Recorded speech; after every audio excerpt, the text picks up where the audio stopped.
guys, welcome back to another Avenue Live, and didn't want you to miss me today, so I wore my brightest shirt possible. Okay guys, obviously talking today a little bit about sleep plus you plus the holidays. And going even more than just the sleep is how to cut down on some stress over the holidays. And I'm sure, you know, for every marketing thing you get, you also get some sort of blog or written thing about cutting down on stress. And you know, there's always some really good pointers in there, but I wanted to just give you some more kind of just real life advice, or real life, hey, this is what maybe you could try this year so that it doesn't leave you, you know, right after New Year's mentally going, oh my God, I'm going to charge forward. I want to lose 10 pounds and get in all this great shape, but you've drained yourself so much the last month that you have no physical reserves to even begin to do that journey, or you're going to fizzle out really quick if you try. So just from a friend of mine actually gave me this idea last year, and some of you may do a version of this, but you know, we talk about planning and organizing, and some of us are planners and organizers and some of us aren't. But what if, say, starting today, you laid out a holiday calendar of just the social engagements, events, parties, whatever, that you have between now and January 1, okay?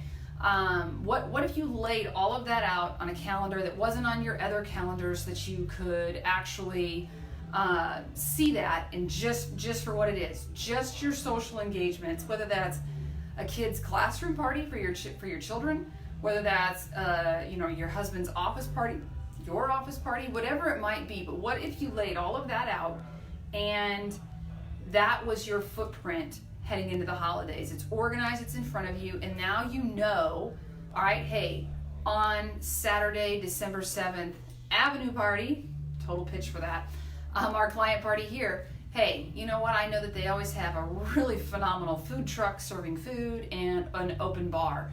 I know I'm probably gonna indulge a little bit that night, so where do I, you know, it just gives you that layout even as it gets closer, right? That, hey, I'm gonna probably indulge a little here, indulge a little here. How do I stay on track so that, I mean, what if you went into 2020 not trying, you know, just trying to either maintain or get better from where you are today versus 10 pounds heavier, way more stressed, way less slept because of the holidays. Like, if you could just start your New Year's resolution, if you were going to call it that, right? Your journey there to change whatever you'd like to change. What if that started from the point where you are listening to this today versus, you know, 30 plus days later, you know, what, I guess we're a month and a half out, days later, way more stressed, not enough sleep, holiday pounds, holiday, you know, just blah on. So going through that, all right, make that calendar.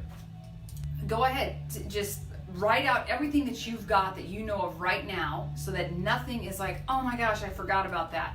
And then you add stuff as you go, and you may have to say, you know what, I can't do that because I know I'm already going to be at 3 things this weekend. I can't add a 4th, right? Sometimes it's okay. You can just say no to stuff like that.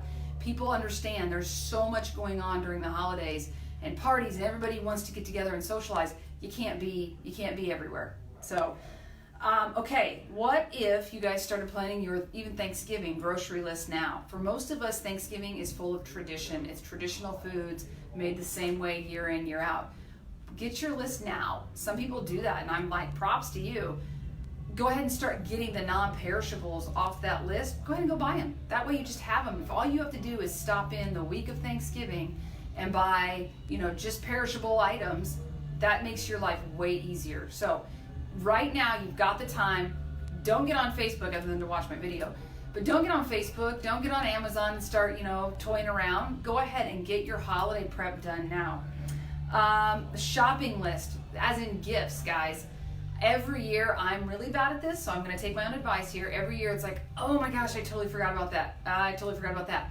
What if we started just making a list of the people that you know you need to get gifts for, and you start planning now? And it doesn't need to be like you know what you're getting, but at least make the list of who you need to shop for. It just makes things so much simpler, especially in our online world now.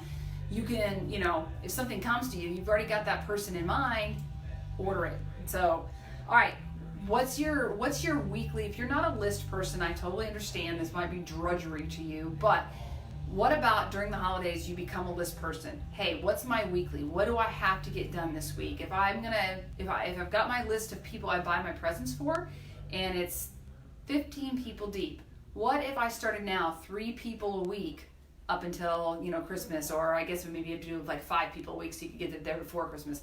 But I'm just saying, what if you knocked off 5 here, 5 there? That way it's not so overwhelming. You're not spending an entire day in the car running store to store, or however you want to do that.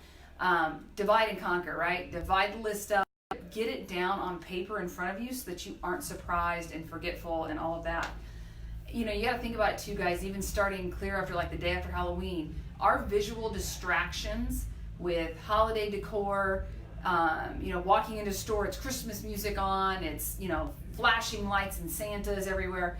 Our visual and mental distraction is so high these days, it's no wonder we forget and get, so backwards on what we're supposed to be even doing. So again, I just want to put that out there is, if you know that someone's trying to distract you and make you go here and here and here, just plan around that, right? We know that that's going to happen. We're human, our eyes dart wherever there's flashing lights.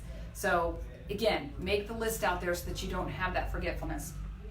All right, back to what the sleep part even ties into this is when we don't sleep, guys, I went over this in a whole Facebook Live, the amount of cravings that we have for food to try to stay awake when our bodies are underslept makes us gain weight.